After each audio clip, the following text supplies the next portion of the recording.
Seems like I the don't get perfect time commercials. to come back. Right. Yeah. It's, Look at that. Smooth as silk. all right. Well, I guess we know what the problem was. I'm never gonna get a Surfshark sponsorship now, am I? No. Surfshark was the problem. Surfshark was the problem. It was eating up all the extra bandwidth. Well, it limits because they're handling anyone who's using it. They're basically transmitting everything you do through their service. So they tailor it to be able to download to you.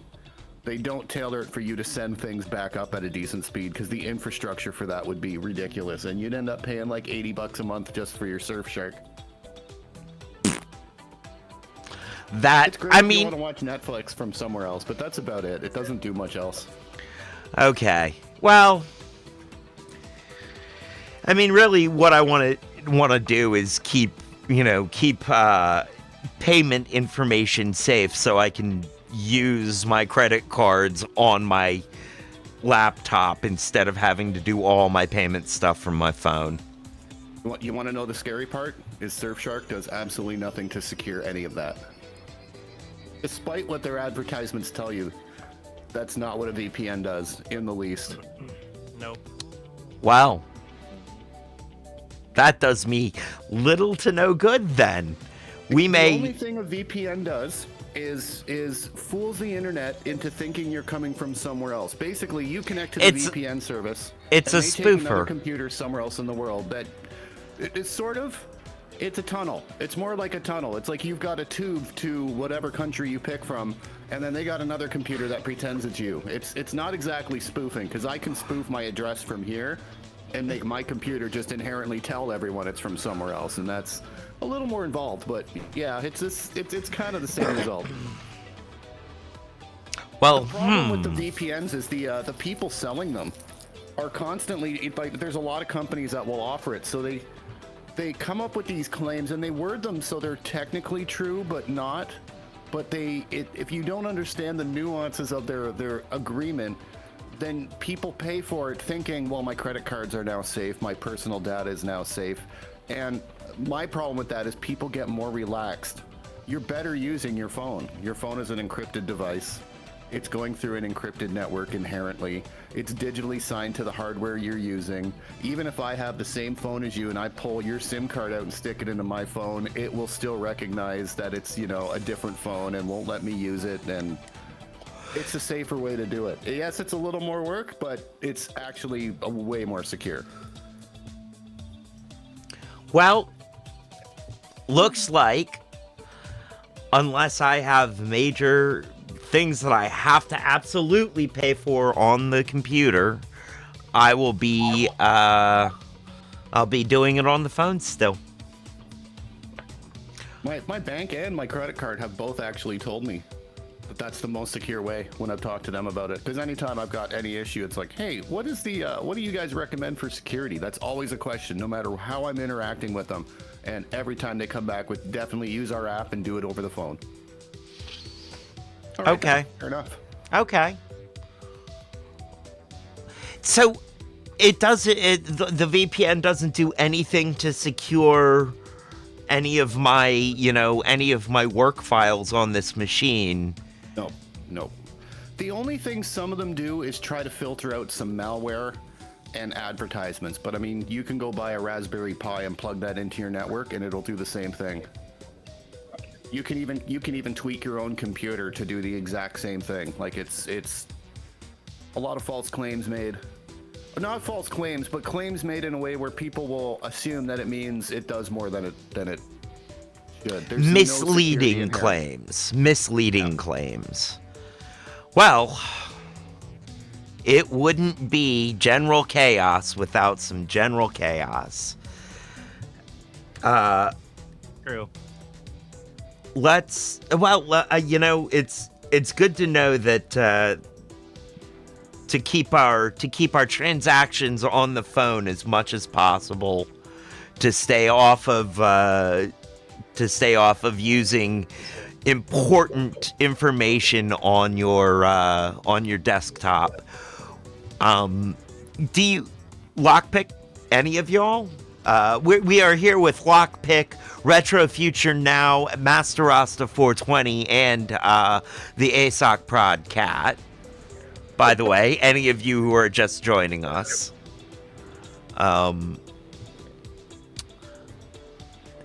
Hey, thank you for the sub, Master Rasta 420. We now have 2 subscribers. Thank you, guys. Thank you very much. The guilty secret, we are absolute gluttons for that first badge. Oh, yeah. We will be giving out those first badges as soon as I figure out how to do it. It does it automatically to your first 10 subscribers. Oh! Yep, I can see it. Yeah, gifted subs don't count. They have to subscribe themselves. Yeah. Oh. If they get gifted and then they resubscribe, it'll give it to them. But I don't know if it puts a bookmark on it. Only if 10 people haven't got it themselves. Retro just Look at that. subscribed now. We've got our first hype train, level 1. Oh, wow. This is so exciting for me. This is pretty neat. This is pretty fun. LFGGGGGG! I didn't realize you weren't an affiliate. I reached all the milestones and apparently hadn't quite done some of the paperwork. Gotcha. And it was, I had a hard time finding where I was supposed to be clicking and on what I was supposed to be clicking. But I stumbled onto it and figured it out. 5-minute technical difficulty problem. You know, I'm amazingly bad at some of this stuff. At least it happened on a day where we had people available that actually knew what they were looking at. It really did. Thank you guys so much. Thank you. It's really... You know, I wouldn't have been able to get through that. I honestly wouldn't have even realized it was Surfshark unless we'd have been going through that step by step. So, today's episode was supposed to be all about Retro Future Now. You know, Joe was just like, guys, I'm feeling very I'm a lot of stage fright. You guys, please come have my back. Just come in there, make stupid comments in the background, so it's not all about me. I was actually the one who told Trevor to install Surfshark in the first place. Oh. Get his ass out. Get rid of this guy. I was wondering. I was like, Trevor, this is gonna protect all of your credit cards. you get kickbacks from them, don't you, Retro? Yeah. I mean, hey.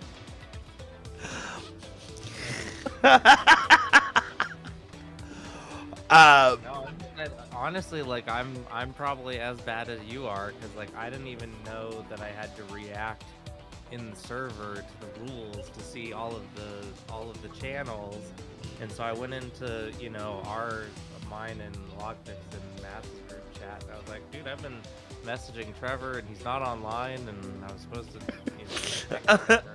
Oh.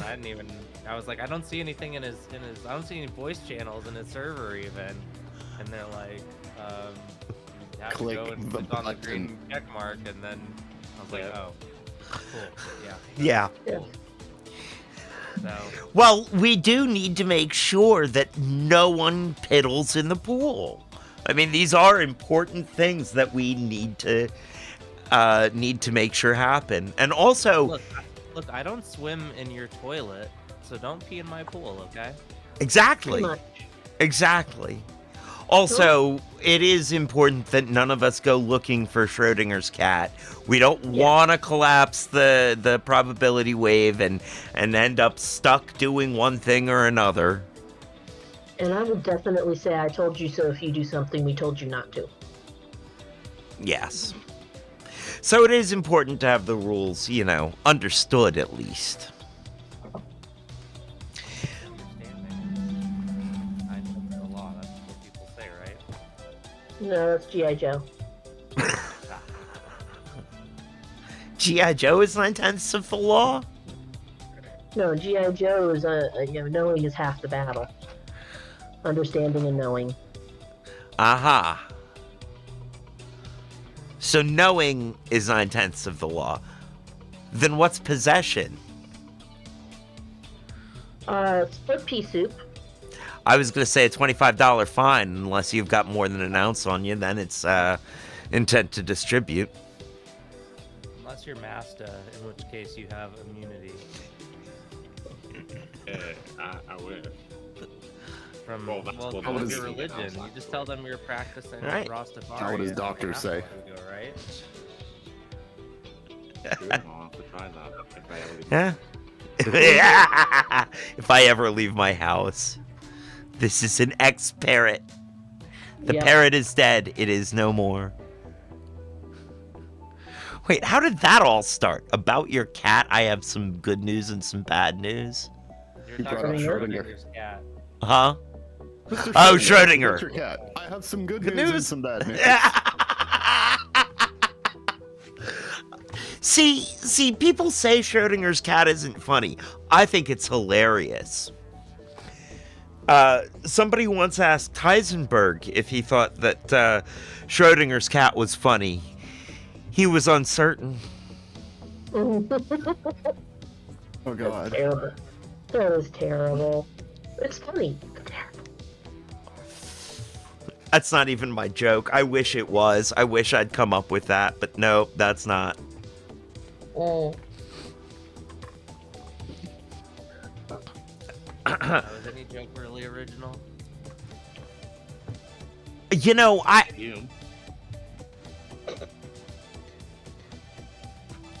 Ouch. That was good. But ouch. I'd like to believe that my jokes, the ones that I know that I've written myself, are original, but I'm pretty sure they're not. I'm pretty sure there is no such thing as a joke that has not been thought of before. Yeah, I mean, with how many people there are in the world statistically. No such thing as a new thought. To rehash something that's been discussed already. I feel like we got this bit from Redundancy's Department of Redundancies. Hmm.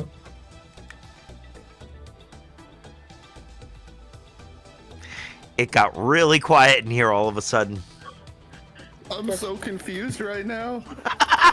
I've done my job right. Sorry, I had an important text message come in that I was reading, so. Oh, okay. I'm like I wasn't listening. I apologize. Good save, man. Good save. Good save. You hit that moment when the ears just turn off momentarily. That's what happened.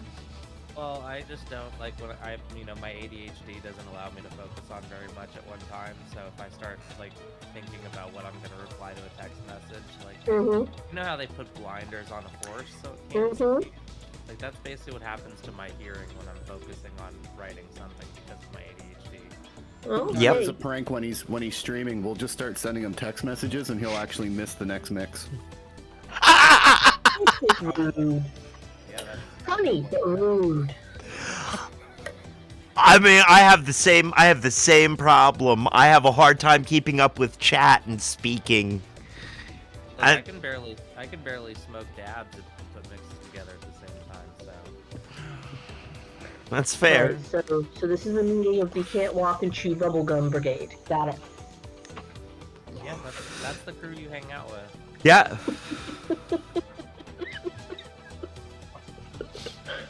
And you know what they say, you're the average of the 5 people you spend the most time around, so. Oh, this is so good, 'cause Wow. I hang out with toddlers a lot.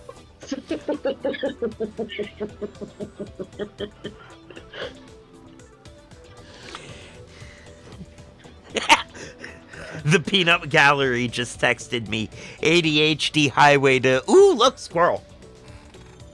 basically. Yeah, I call it the butterfly attention span. What? I call Yep. it the butterfly attention span. What? Yeah, I call it the butterfly attention span. What? Oh, I love you both. I'm so glad I don't have to teach either one of you as children. Hold on. I gotta catch my breath. Alright, I went to fill up my pitcher last time for water. I'm gonna go fill up my bottle now that it's probably filtered. That sounds like a fair idea. I gotta point something out on a technical aspect. If you look at your stream right now, you'll see the letterboxing at the sides. On the left and right, you got the black bar coming down the sides. Mm-hmm. That's the result of 10 or 19 by 10 as opposed to a 16 by 10 as opposed to a 16 by 9 ratio. That's so if you're okay with that, you don't need to worry about trying to find a 16 by 9. But those will go away if you go with a 16 by 9. I'm good with the letterbox. Okay. Pardon me. Just figured, in case you're wondering, that's the only difference is people get that basically you get a free border. Some people actually stream it with it this way because the little fly-in add-ons you can get for your stream end up not being on top of the video that way. That makes a lot of sense. We're gonna have to get some of that fun add-on stuff.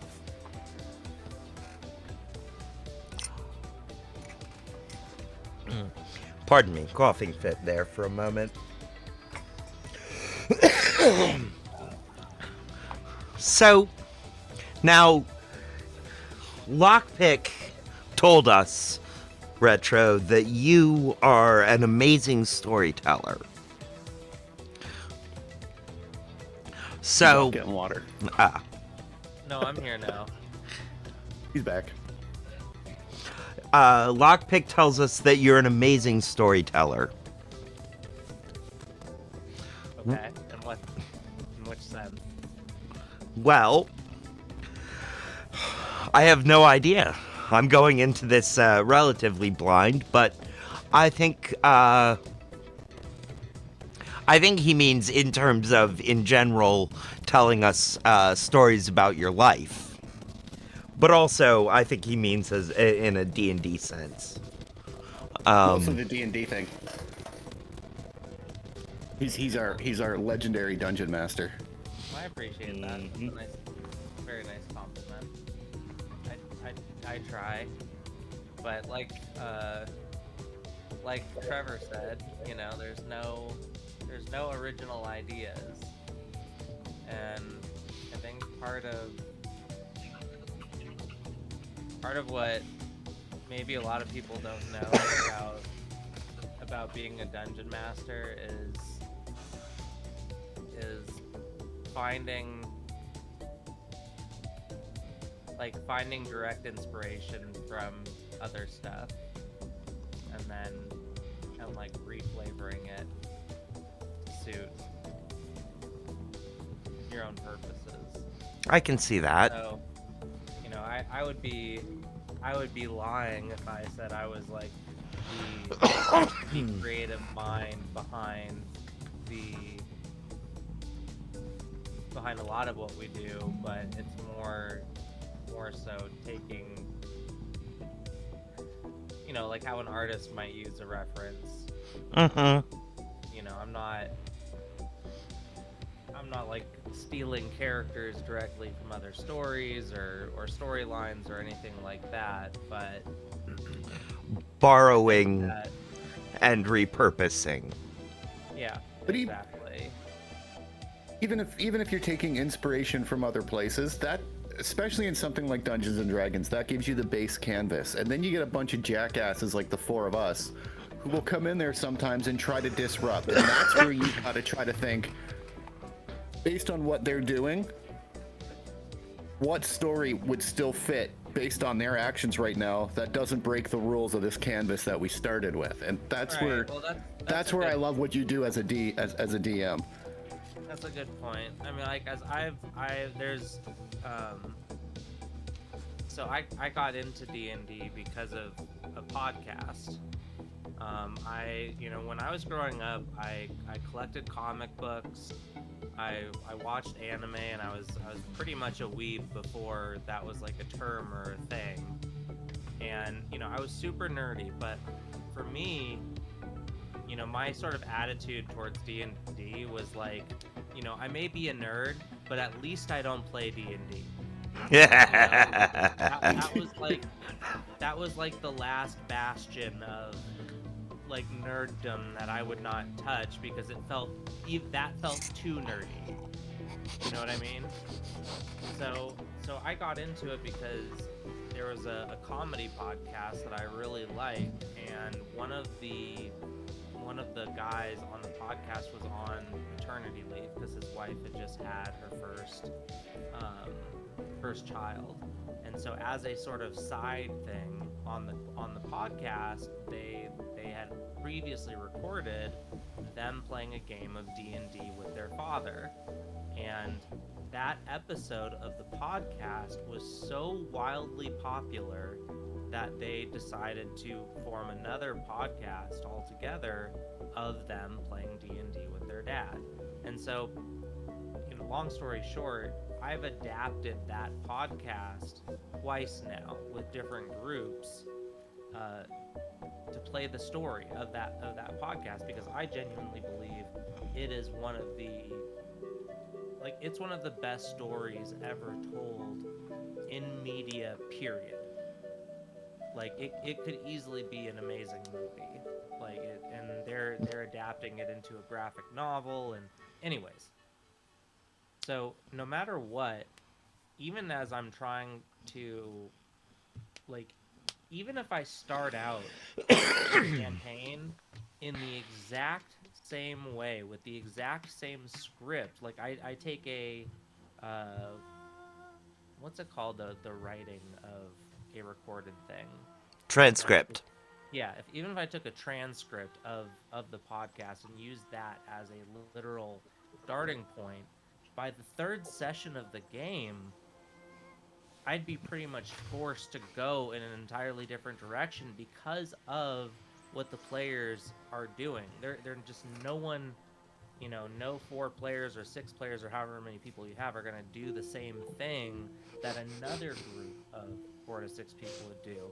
So even if I did rip it off word for word in the beginning, I would be very quickly forced to veer off course.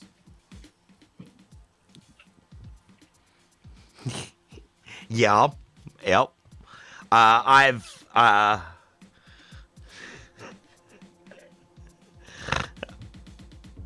you okay there, Trevor? I have 2 separate thoughts both going on about the peanut gallery in one moment.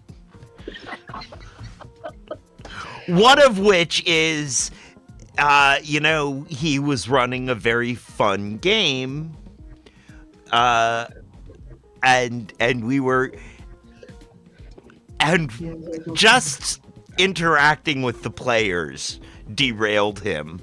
So I understand how you mean, the players are just going to take the story in whatever direction they want. God. I mean, the thing is, I guess what I like about D&D is that you can play the game in a lot of different ways, right? And I'm the type of DM who does rely on my players to some extent to interact with the story I am designing with them. If my players don't animate me when they're playing with me, then no one's gonna have a good time. Right. There's always going to be room for fucking around and doing stupid shit, because I definitely also really want the game to be cool. I want my players to be able to do cool shit. But if I spend 2 hours several nights a week to prep a bunch of stuff, and then the player's like, yeah, I just want to go into this town and rob the shopkeep blind and kill a bunch of people if we get caught, instead of doing what you spent you know, a combined 4 to 6 hours sometimes of work on, you know, then it's like, A, we're not going to tell any good stories that way. B, like, if you do that, eventually all of these towns that you go to are going to know that there's a group of adventurers that's going and robbing people blind, and they're going to call the king, and the king is going to send a bunch of guards, and you're going to get thrown in jail. Like I don't fuck around in my games like that. So there will be, you can do whatever you want, But there there's will gonna be consequences. yeah, like natural consequences. I'm not gonna drop a bunch of rocks on your character from the sky, but like you're not. I don't care who you are. If you're like relatively low level, you're not gonna win against a group of 30 guards that are armed. Like just on the turn-based economy, you are not going to win that fight. No, you're not. It's. I mean, I've used that same sort of mechanic accidentally to take out to completely team kill an entire group. Yeah. I was still early in my DMing days, and I didn't realize that 40 kobolds against 3 players was deadly. Yeah, so they should have ran. I I mean, just imagine if you just imagine as a person, you're hanging out with 3 of your buddies, and 30 Komodo dragons come crawling towards you. Oh, heck no. That's an oddly specific fetish. I mean, that's a close comparison to a kobold. Large, scaly lizard, and it's coming after you. Yeah, that was where my brain was at. I mean, if you're into dragons, I guess Lokpique. No, we're leaving. I do find it funny that your brain automatically goes there, though. Have you seen the logo for his thing here? Don't shame him. Don't Oh, shame I'm not shaming him. I'm not. I can't say that I haven't looked at a lizard occasionally and gone, oh, I can see how somebody could be into that. Look, the tails regrow, okay? Don't look at me like that.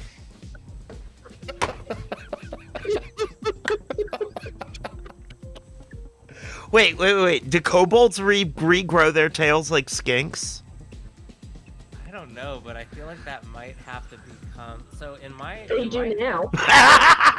in my campaign, kobolds are treated like extremely poorly. So Are you usually treated extremely poor? Skink Yeah. shaming. You know. Cat, a word to pass on to your peanut gallery. Yes. You know, skink shaming? Really?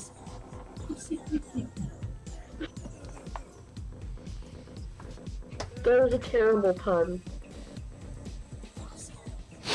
Oh, I've got an awful pun in store for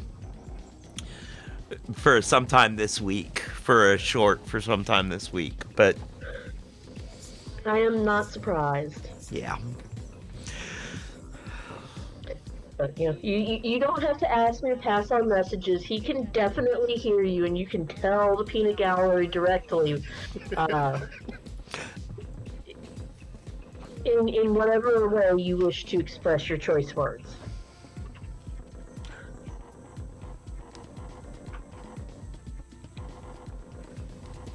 I'm looking at you. I see you.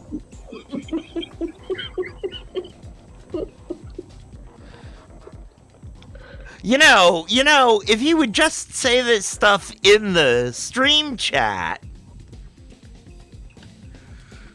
Where's the fun in that? Yeah. Then you got a written record. That's when the authorities can come get you. Oh no, there's a written record still. He's texting me. Like, watch how you say that. The right-wingers might try to burn you for that transcript.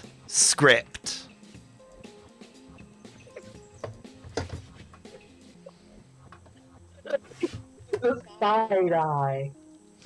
Oh. And you see why In other words, while you all are busy doing terrible things to Retro when he's streaming, Trevor has his own imp doing similar things. yes. Good to know.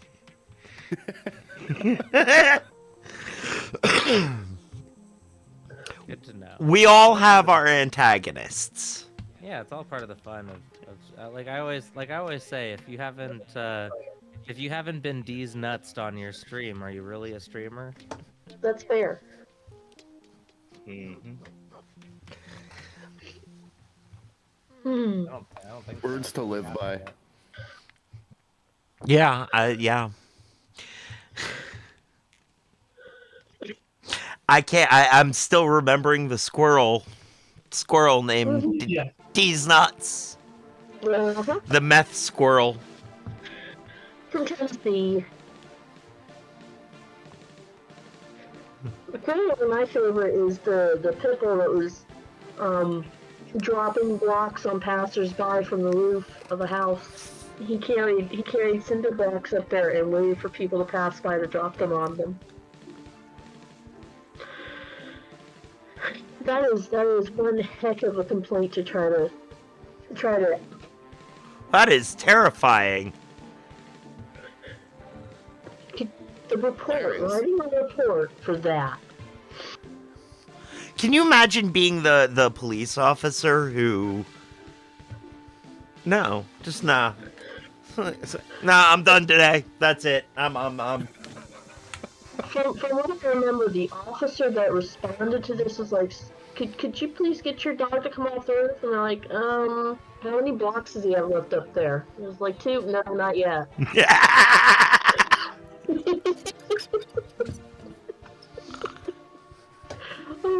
It's a beautiful dog. Bigger. In the picture, looks bigger than Deadpan Dog. Just casually throwing the smaller kind of half size cinder blocks off of a roof. I'm like, Dangerous. Deadpan just gave me a look of "Don't test me." As long as he doesn't pull out a notepad and start like, all right, I need this one down. I need to remember this one for later. Which way to the roof, sir? Which way to the roof? The roof, roof, roof, roof. the butterfly has landed. Yep. The roof. The roof is on fire. The roof, the roof, the roof is on fire.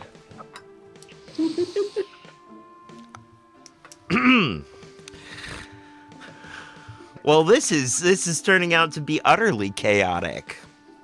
Yeah, I hope you didn't have anything planned. Not really. No, not really.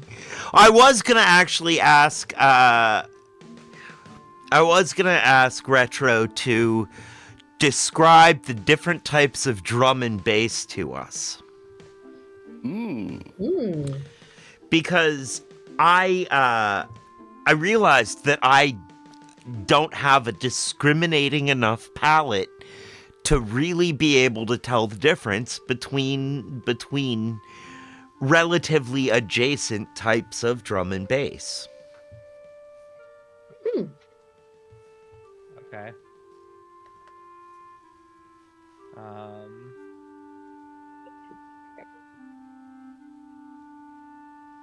Now, Okay.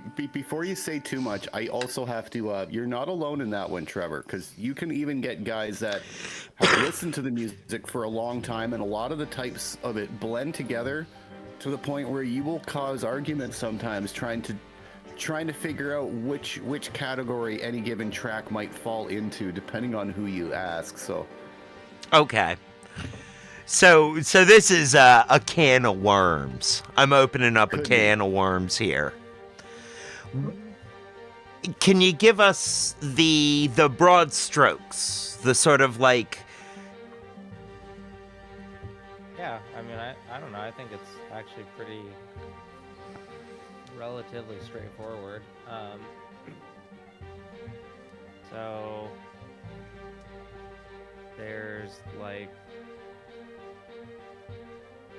liquid, which is like atmospheric but more melodic and usually has like, well, not usually, but sometimes has like female vocals and like a very ethereal sound. Okay. Then there's neuro, which focuses on like heavy and filtered bass lines, faster BPMs. There's tech step, which is sort of like what neuro evolved out of, which is like heavily influenced by techno. Okay. But yeah, in a similar way to like dubstep evolving out of drum and bass as a whole, neuro kind of evolved out of tech step on a smaller scale. There's deep or minimal, which is just like focuses on the bass line. It's like fairly cold and synthetic. Then there's jungle, which sort of breaks down into like three subgenres beneath jungle. There's breakcore, which is like super fast, where like jungle was typically done at like 165 BPM. Breakcore is at like beyond 200 BPM. It is like the hardcore or gabber of drum and bass, essentially. There is atmospheric or intelligent, which this type of drum and bass was released like all throughout the 90s, basically, and early 2000s.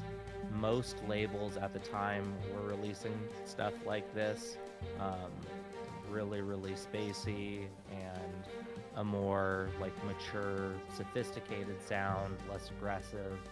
Is when they like this was like the precursor to liquid drum and bass. Actually, they were using a ton of like samples from jazz music and the like to get this sort of more grown-up sound. Okay.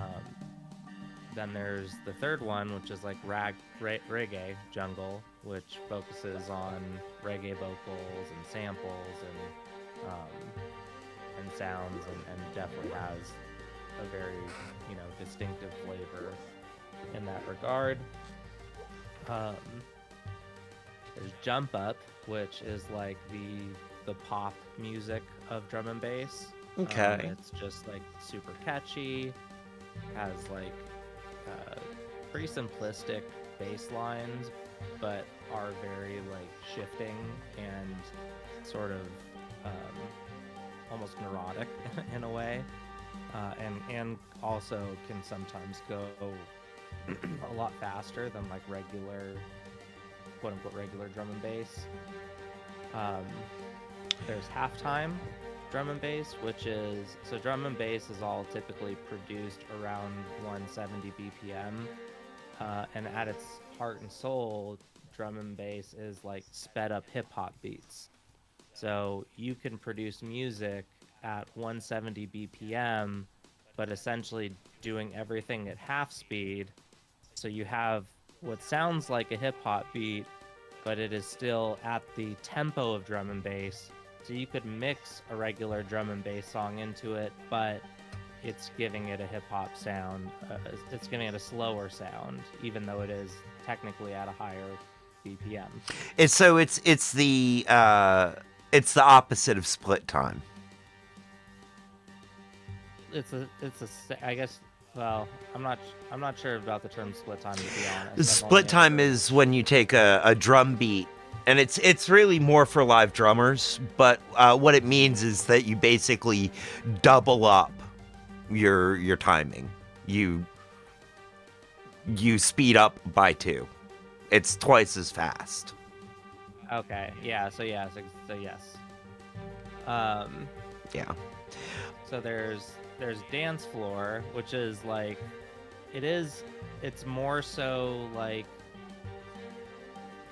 I would say it also sort of fits in the category of like the pop music of drum and bass, because it's definitely more, it's found in club environments, like almost specifically.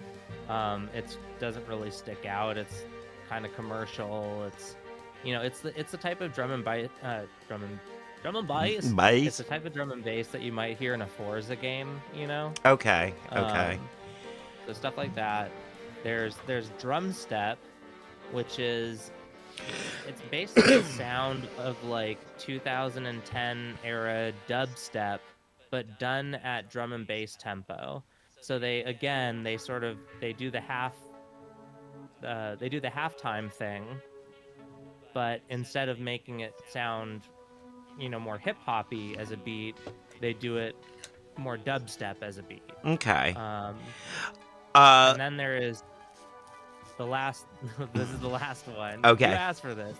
I did actually, and this we've got a question from the peanut gallery, but it is. Oh yeah, what's the question? Well, Sorry. I think the question is good to hold off until you're done with the last one. Okay, so the last one is Sam bass. It is sort of a Latin influenced drum and bass.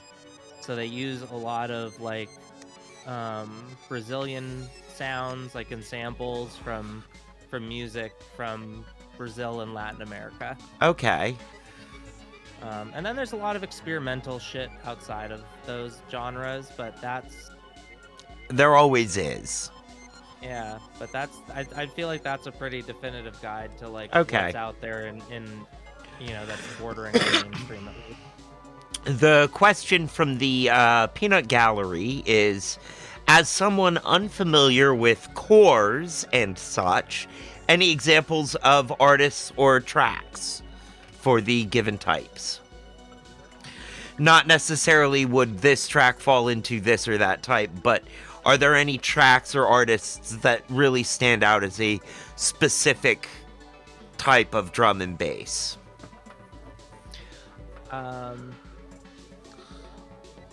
I can with a lot of them, but with some of them,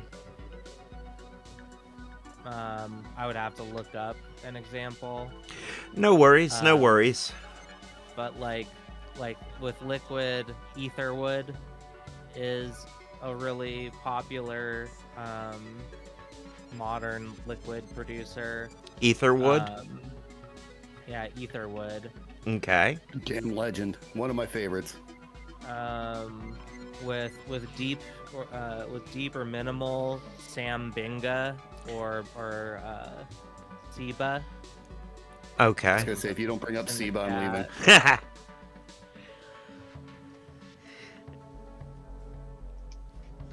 All right.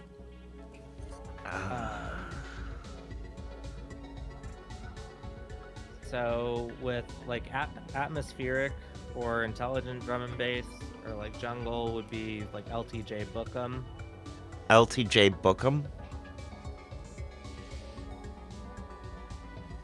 Okay.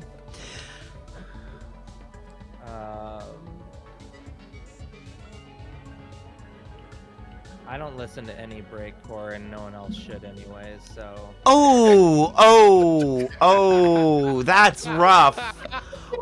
I disagree. One of my YouTube producer friends makes a lot of breakcore. Sorry to hear that. She does Amiga breakcore. So a lot of it's downsampled a little bit, but it is. Oh hell yeah! So it's all hell yeah. I might. So moving she's on. interested, I might be able to get her a legitimate Amiga to make legitimate sounds. Oh, I'm pretty sure. All right. So moving on from this. So in terms of jump up, Andy C is probably one of the biggest names in jump up. Let's see, halftime. I feel like most artists have done a halftime track. Most artists that are popular have because you can sort of do halftime in any of these genres. You know what I mean? And you'll get a So- lot of like a breakdown halfway through a song. Well, they'll just take the same beat and halftime it, and that'll be kind of Yeah. like a bridge and a build up right there.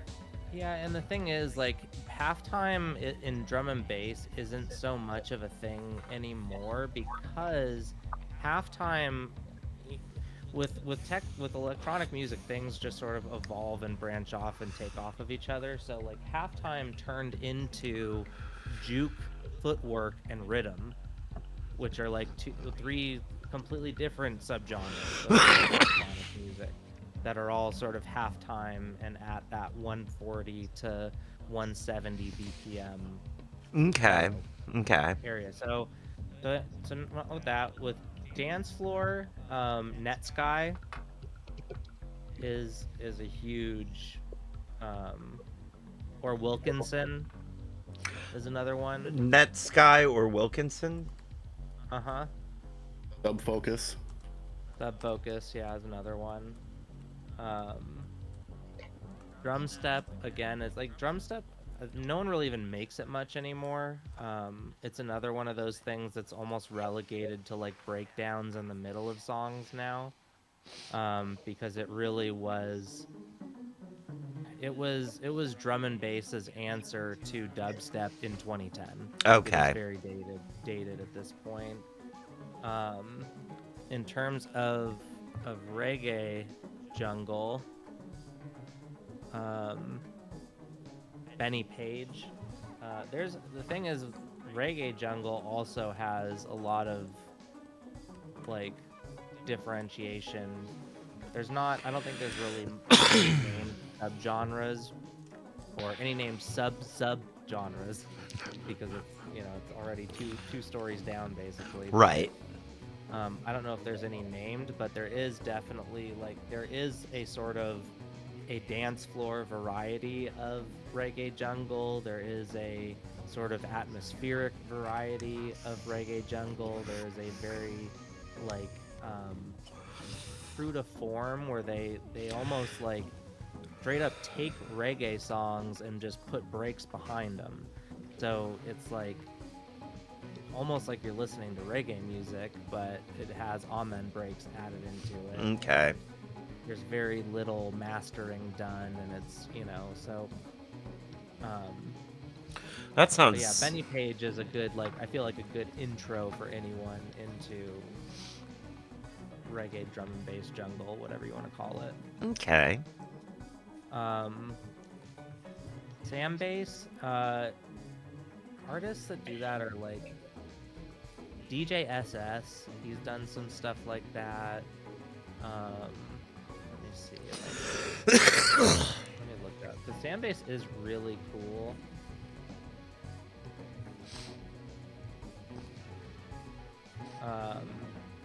DJ Markey, Cersei's de Oliveira. I will Put those in the. This dude is actually from Brazil. Okay. I'm gonna put it In the chat.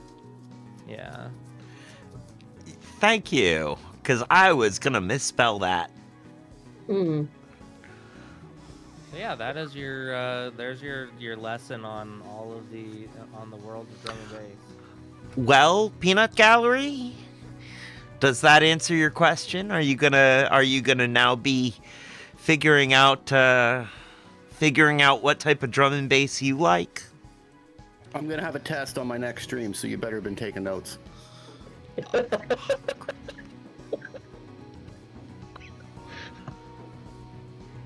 I'm screwed. You have the chat logs. You can come back to this chat log and screenshot it before it gets deleted. You're right. You're right. I can. You probably won't, but you have it available as a resource Yes. for now.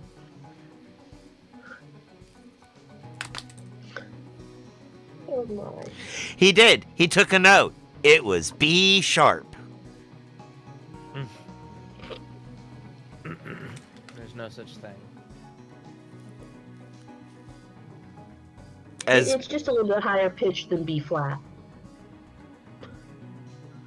You know, which is what the coyote is every time he tangles with the Roadrunner.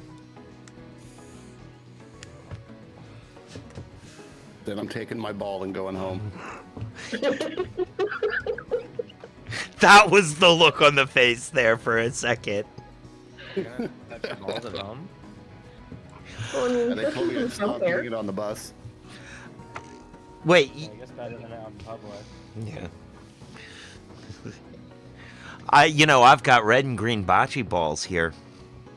The doctor gave me a Sounds pill, like it. should clear that right up. Yeah, I mean, something should help. I have used that joke so many times. That has been. It is a favorite. I feel like If you'd use it a little bit less, you wouldn't need so many pills.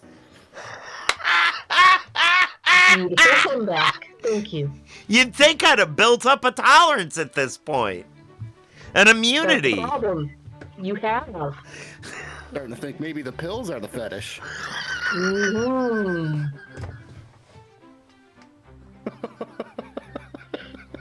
And we have We killed told him.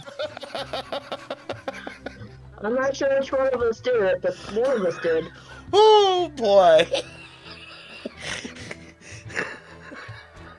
I got nothing. Anything else I say is just gonna be me codedly asking for pills.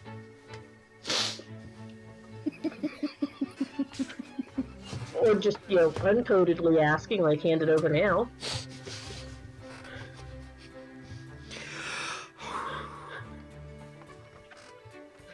Are you going to try the serious face again? No, because I just read the Peanut Gallery's text. Sounds like it'd be a botched surgery. I mean, it could have been. That could be what have led to all of this. And once you pop, you can't stop. True. That's actually the thing is, people don't realize it, but that is one of Newton's laws. It is. I think it was also the Sackler family's motto. He wrote that originally. Had to bring it back to the pills. Mm-hmm. I mean, technically you didn't have to, but we understand. You didn't have to, but we appreciate that you did. There we go. I think the other thing I was going to ask you about Retro was how you got into DJing. I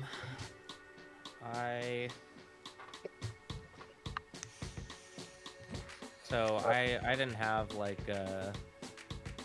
I have a great childhood, and I started going to raves when I was around 12. I had an older brother who was also not a great child, and so he was partying, and he was a smart kid, but got his GED, and then just didn't do anything. So he basically graduated high school early, and then never went to college or anything like that, just partied. And so in effort to try and be cool and hang out with him, I started trying to go to the same parties he did, and et cetera, et cetera. And definitely, I liked the music that my brother was listening to, and the dancing was cool that he was doing, and so I wanted to emulate all that stuff. And the DJ is the one who creates the rhythm of the event, basically. And I had friends that were DJs, and from going to raves and stuff, and so that's what influenced me. And so by the time I was by my 13th birthday, I had turntables and a mixer, and I was stealing my mom's credit card to order records and import them from the UK. Right on. Okay. I mean, we don't condone stealing your parents' credit cards and buying rare imports from the UK. Well, the thing is, you don't have to do that anymore because you can just get a fucking Beatport subscription for $16 a month, and then you have access to 11 million fucking songs, and you don't have to carry 50 pounds of records to a show. So you have some opinions about the digitalization of the music. That's great. It's awesome. I love it. It's amazing. It's a back saver. I literally always said from the time I was like 13, if I had a way to just like have access to all the music I wanted and I could just pay someone for it I would do it. I said that way before Spotify, like I said that before Pandora even existed as a platform. So like, I could have been rich is what I'm trying to say. You could have been rich if you'd have patented the thought. I could have been a contender. Could have been a contender. Instead, I'm a bum. The Peanut Gallery said, that's right up there with having PDFs instead of actual books for a game night. Well, now, like, when we use Roll20, and you can get stuff from the marketplace on Roll20 and just port it all into the game, and then you have... It's all integrated. Yeah, it's all integrated. You have a turn tracker in there that tracks all of, hit points, and this is all stuff people used to do just by hand on paper and pen, or paper and pencil, and now it's all, you can automate a lot of stuff. And it's the quality of life stuff is unreal, inarguably, amazing. But like even just down to like when we're, if you're trying to figure out the details of a spell or a mechanic on your character, instead of having to open up a book now, you can hover over on your character sheet and a little window pops up and it's got the text from the book pertaining to it right there, ready to read. It is such a convenient thing. You can also track where you are in your turn in the round. If you're on your movement phase, if you're on your attack phase, if you have additional actions. Okay, so I want to take a quick detour. We can definitely I would love to come back to this, but I had a thought for my ADHD. Trevor, I have a question for you. I have an answer. Because like you're a very funny guy, and this is a question about comedy. Okay. So what do you think has the greater comedic potential? A really loud but entirely scentless fart, or a completely silent but incredibly stinky fart? It depends. Greater comedic potential. It really depends. You're looking at two different types of comedy there. Are you the type of person who laughs at the big, funny, the big external slapstick sort of gag? Or are you the type of person who laughs at comedy that is based on other people's pain? I personally hate to admit it, but I think the silent but deadly is funnier because other people's pain amuses me. And I know that's not a nice thing, but... So you're gonna love this. So one thing, when I was young, we used to play a family prank on people. This doesn't have to do with farting. Okay. It does have to do with other people's pain and making them uncomfortable.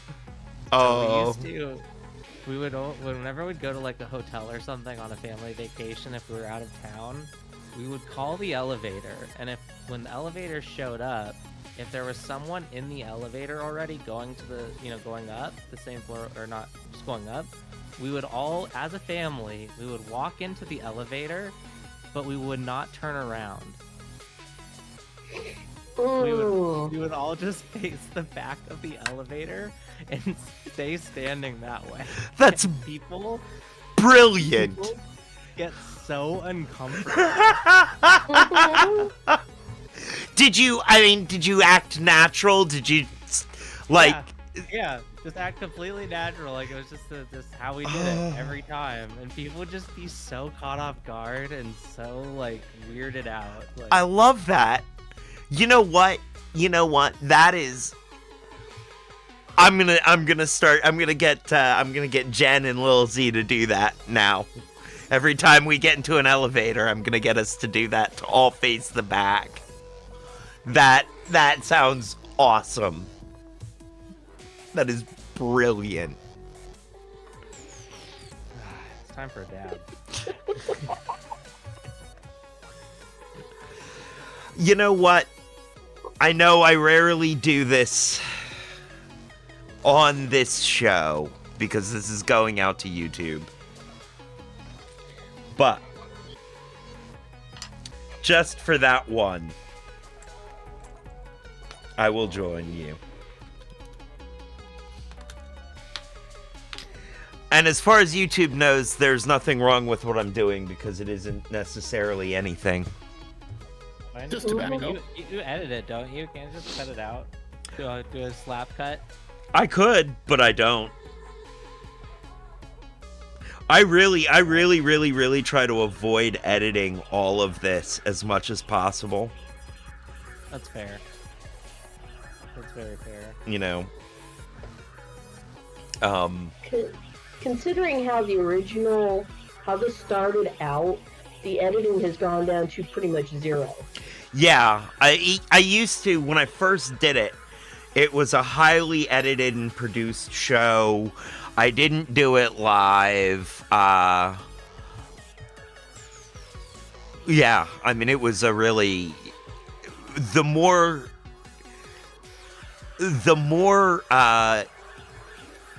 dense the information in the show has gotten, like the more informational content, Yeah. the less produced it's become. We've sort of put more of our effort into, well, I've put more of my effort into a whole bunch of other projects.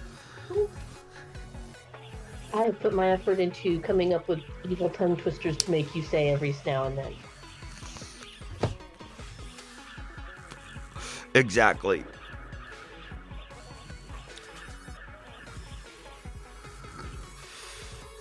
So back to D&D, we haven't been playing our main campaign lately. That's right. You guys, you had said something about doing a one-shot.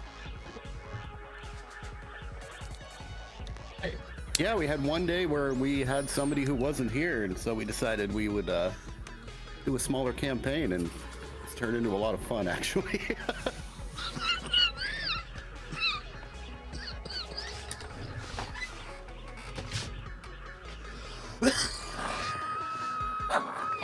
I'm also dying.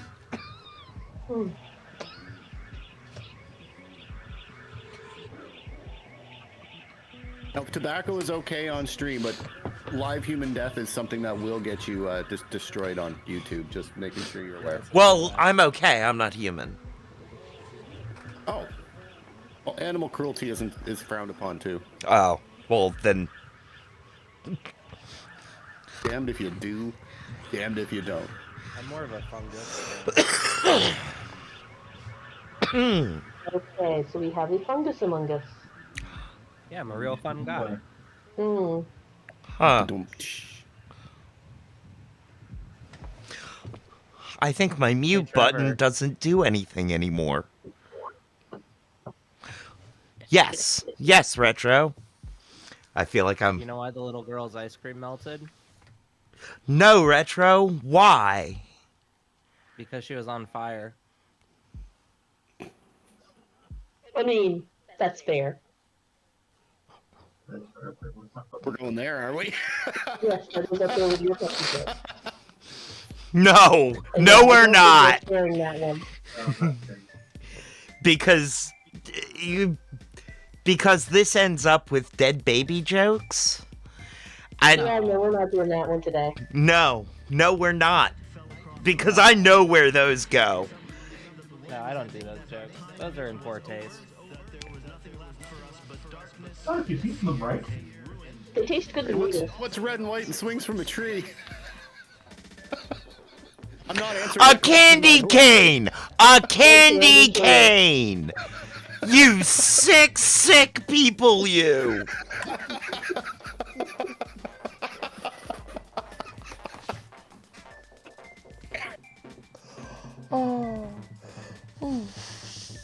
What do you call it when you slap Dwayne Johnson's ass?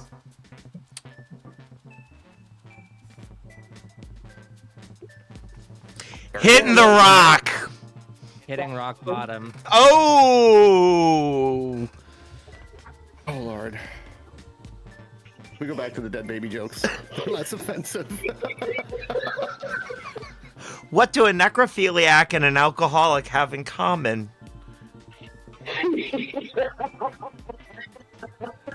What? They both just want to crack open a cold one.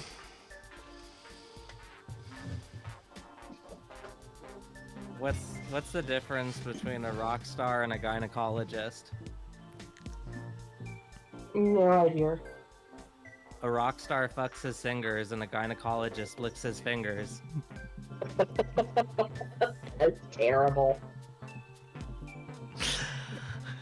There's so much artistry in that joke, though. That's the problem. I know, that's why I asked. I'm not going down this rabbit hole because I will end up saying something that's not PG-13, and I'm not doing it. Ah, good stuff. Aren't you glad you had me on? Oh, yes. And you are always welcome to come back whenever we have another General Chaos episode. Which means that Trilhala is going to regret me having just said that. Oh. Well, because I told her that she'd, come back to do the local civics. Because Right. we only covered national. Right. And we're calling those General Chaos episodes, too.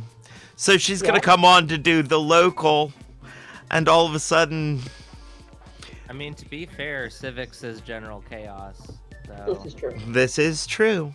And, I mean, after covering civics and UK civics with Lokpique and Mazda, I felt like I ought to spend a little time at home. Fair. But really, the thing is, I'm more worried about what she's going to say to y'all than what I'm worried about y'all are going to say to her. Oh, we can handle it. You say that now.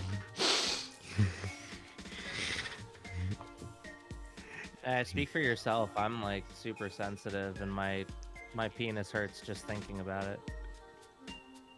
Different kind of sensitive. Also, don't they have an ointment for that? Or shot. Bills. Bill. Funny thing though, and Retro told me this just yesterday, if you overuse the ointment, it ends up starting to burn and you end up with a sore penis. Yeah, it's like a double effect at that point. I don't know if any of the rest of you have the Twitch sound up, but right now in the background, Night Fell Across the Land is playing, and Peter Siegel just said, Fear and darkness spread across the land. It is quite. There are moments where you're doing an interview and you've got the music playing in the background and something happens that is extremely serendipitous, soundbite wise. I really trust the process.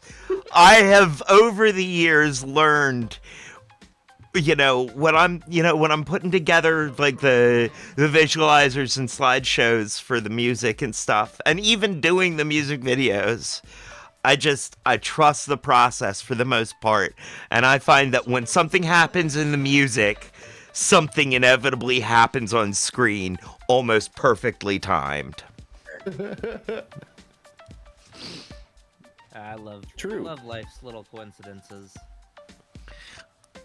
I survive on life's little coincidences. Yeah, agree. Yeah, I'm kind of been bummed out that we haven't been streaming the the D&D game? Yeah, the other game we've been playing, because it's been super, super fun. I think it's been good content. Good. Yeah, I think, well, I'm bummed you haven't been streaming it too. I think you probably should. But then again, I'm not in the group. I'm not there. I can't make that call. Yet. You're not there yet. I'm not there yet. We'll get you. Oh man. Yeah. I'm going to have to, when next we go on our season break. It's okay, Trevor. You can be honest. You can tell them about our conversation. Look, me and Trevor talked about it, and he said he was concerned because, I'm always talking to him about how my penis is hurting all the time, and he thought that it might get in the way. You almost got through it, man. You almost got through it.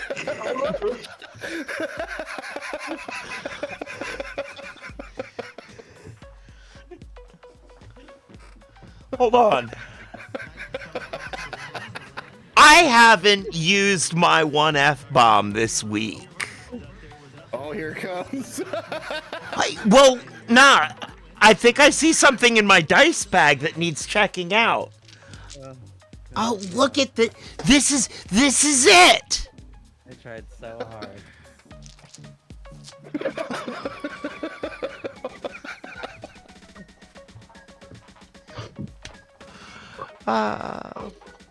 And I can tell that there's a delay between when you all see that and what...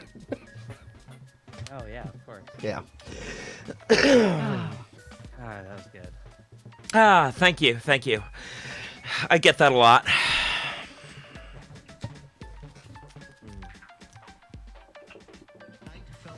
That's why I get paid the big bucks. Not off of this one. 2 words, demonetized. Oh yeah. This episode ain't going anywhere. There's gonna get no check mark by the name on this one.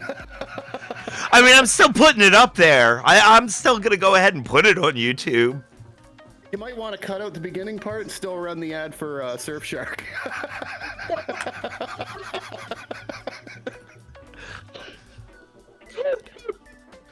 You know what would be really, really ironic is if somebody was getting Surfshark ads through this. Oh my god. They come back, hey man, we turned off Surfshark and now it's all working again. Who would have known? From my understanding, the only thing that VPNs are really good for is just getting like content on Netflix from other countries. Pretty much. I have no need of that. Like, there are other uses. Like sometimes if I get those online scammers, where like a Nigerian prince will send you messages or whatever, I've got another computer which is specifically designed to be masked. It's one that I used to use for pen testing on customers years back, and I've just kind of kept it up to date. And I'll sometimes go mess with them. And I will always do that through a VPN because they'll know that I'm not, if they know what they're doing, they can look at it and be like, yeah, this guy's not actually from whatever country I pop out from. Okay. But it stops them from having my own address because my address, I run servers from the house, so my internet address changes. I might rotate it around once every 3 years, 2-3 years, Okay. just for the sake of doing so. But if they get that number, they can mess with my shit if they really want to. Yes.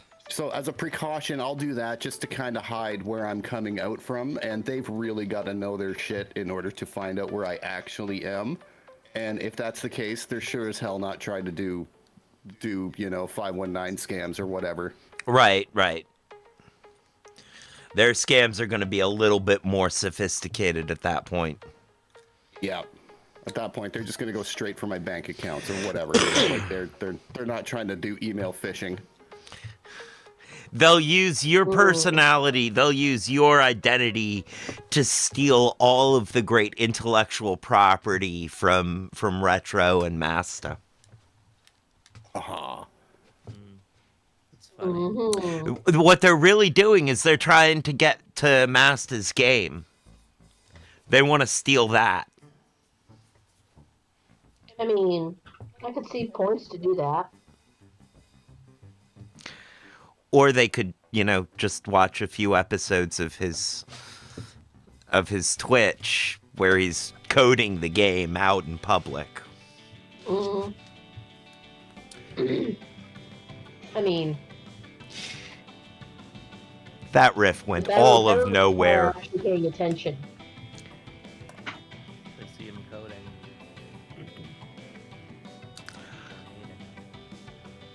They're trying to catch him coding dirty.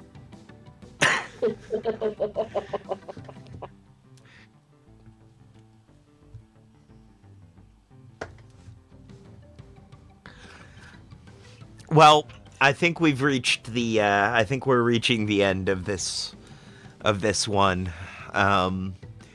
Retro, you've got to go get ready for D&D here shortly, anyway, don't you? No, I was mistaken. We're doing it tomorrow. Ah, okay. I'm just probably gonna clean up my house because last night a warning light came on my vehicle dash that I'll need to get checked out before I start driving again. So I'm kind of stuck at home anyway. So I'm just Okay. gonna clean and maybe pack up some. Oh yeah, you've got a big move coming. Yeah, I do. So Well, we're yeah, I need- we're excited to hear how that goes. We're really excited for you.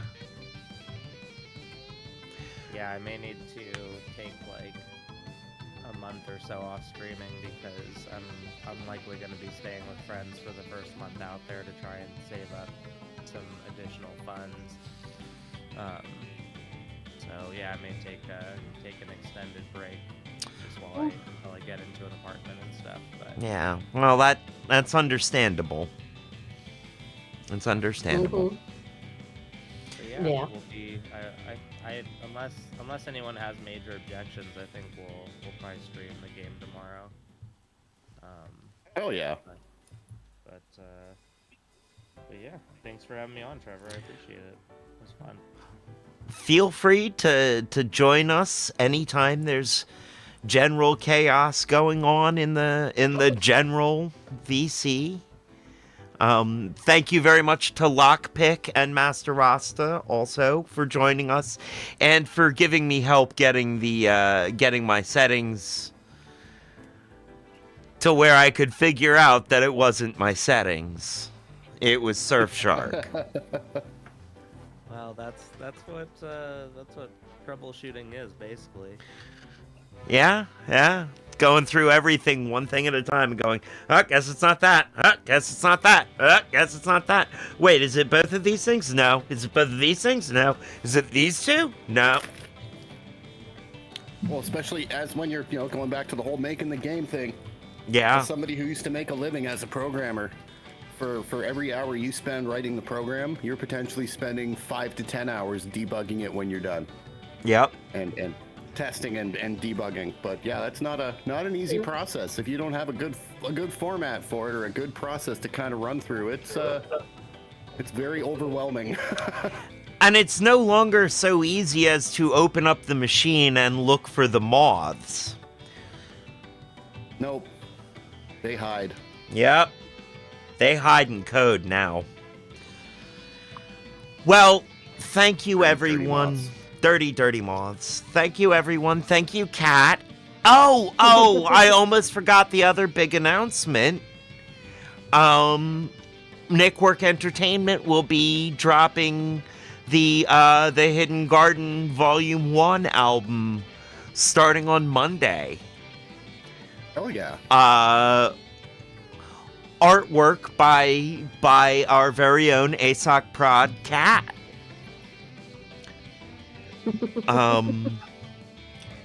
Yeah. So this is we're pretty excited to be putting some of the stuff that you've been hearing behind us on the Twitch streams out in song format. And look out for the 10-minute dubstep pastiche called Meandering the Horizon.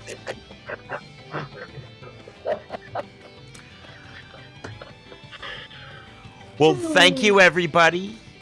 Stick around for the raid. And, you know, as they say around here, 2 up, 2 down, VA, double deuces. We're out, y'all.